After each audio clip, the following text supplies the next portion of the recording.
Hey everybody, Dave Guerra here. It is Thursday, and you know what that means. It's right. It's time for hashtag Training Thursday. How are you? How's your week? We're on the verge of a 4-day weekend for those lucky few that have it. 3-day weekend for the rest of us. That's right. Independence Day is just around the corner. So let's get this hashtag Training Thursday underway. Today I'm going to talk about how you handle customer complaints.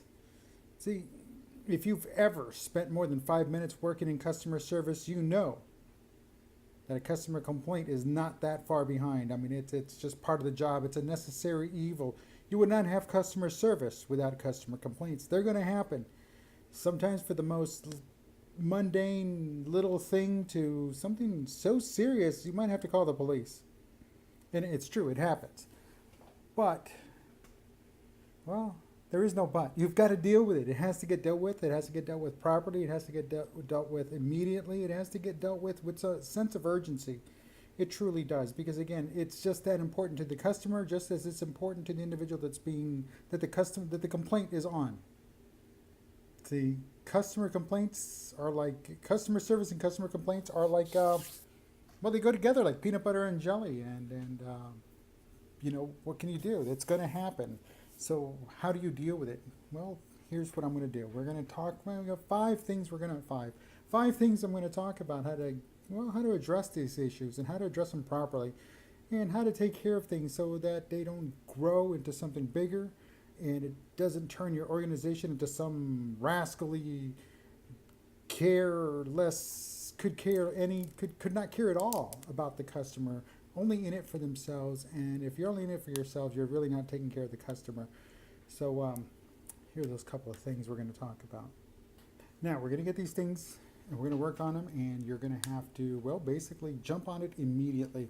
See, because when a customer comes up and complains, well, you've got to first know how to deal with it and who to hand it off to, because yeah, at some point you might have to hand it off to your supervisor. And why? Well, if it's you they're complaining on, then you're going to have to immediately hand it off to your supervisor. And why? Well, it creates a sense of transparency. It creates a sense of to the customer that you've got nothing to hide, you've got nothing to worry about, that there is a process, and it's going to give them an opportunity to feel like, hey, something good's going to come out of this.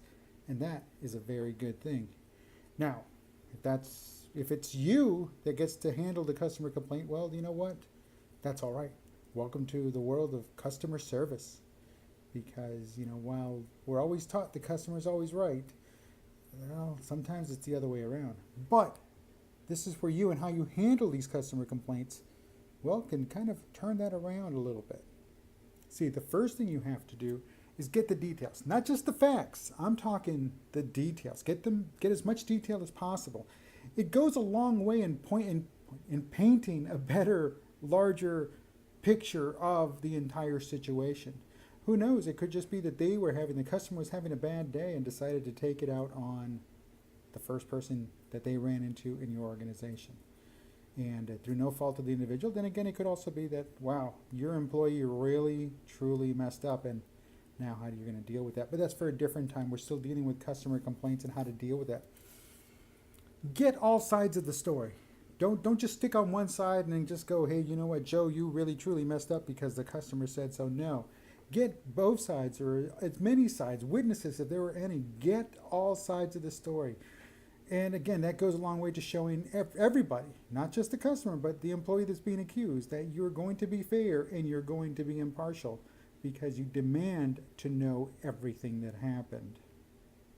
Now, you've got everything. You've got all the information. Continue investigating until the end. Review the transaction. If there's video, get the video.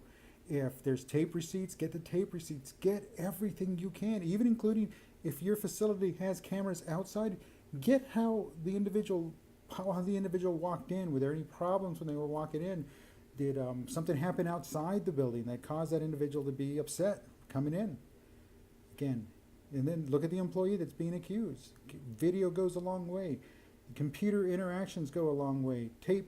Customer tape receipts, they go a long way. Again, continue investigating into the end, and then once you have, then you can deliver your results. Once you have everything you can possibly get, deliver your results. However, there is one thing you should never, ever, it doesn't matter who you are, never do this. That number one thing, the only thing is never promise anything to the customer. Never promise things like, well, heads are going to roll for this, Mrs. Johnson, or someone will lose their job for this. I promise you, Mr. Smith, because you know what? You don't know what's happening, and it could be your job. It could be you that's losing your job. It could be you your head's going to roll because you overpromised something. You overstepped your boundaries, especially when you're not in a position to make those kinds of decisions. Don't promise the customer anything. Just do promise you will look into it and deliver on that. That much they're expecting on. Now, if they choose, well, otherwise they choose to say, you know what, I demand heads roll. Again, you can't promise that. Let them know, I don't know what's going on. I'm walking into this cold. I can't promise you anything. But if there was a direct violation of company policy, then appropriate action will be taken. And you could say that. You can say that. But again, you're not going to promise that heads are going to roll. You're not going to promise that someone's going to lose their job. See, as I've alluded to this, the customer could be having a bad day. They could misidentify the employee, and they're blaming someone totally different. And yet you're going to tell them that that individual's going to lose their job. No, you don't do that. You never, ever promise things like that. Even promise that there's going to be a resolution, because again, what if it just turns out to, all of the evidence points to one thing, but the customer's word points in a different direction? What do? You don't. You bump it up, you work up the chain of command until there's a resolution. But never promise them, never promise them anything, especially if you're in a situation where you cannot deliver on that promise, because it'll make you look bad, it'll make the organization look bad, and it'll just prove that customer's point. So again, handle customer complaints swiftly, thoroughly, appropriately, and give them a result. Give them an answer, even if it is no answer. But again, they need to be addressed, because it is not only a reflection of how you are as a leader, how the organization deals with situations like this, but it's also think about it. It's also the type of people that the organization attracts. Is it just somebody that's looking for trouble, or is it somebody that's just going about their business, doing what they need to be doing, and boom, something happens? It's how you deal with it, because at that point you become a different type of ambassador for your company. You become the backroom ambassador. You become the back channel ambassador. You become the policy and procedure ambassador. And what I'm getting at is that, well,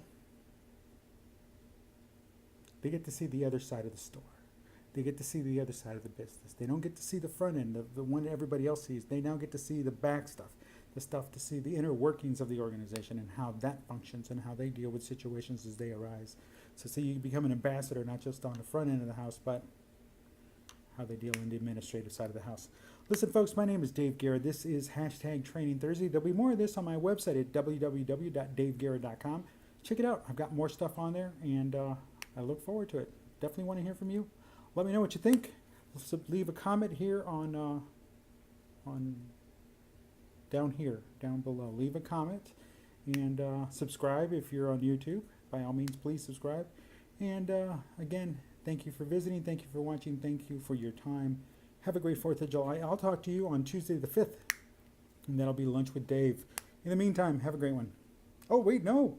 I still have tomorrow's Full Press Friday with Dave. Sorry about that. It's so new, I totally forgot about it. Full Press Friday on tomorrow. So I'll see you in the morning. Talk to you then.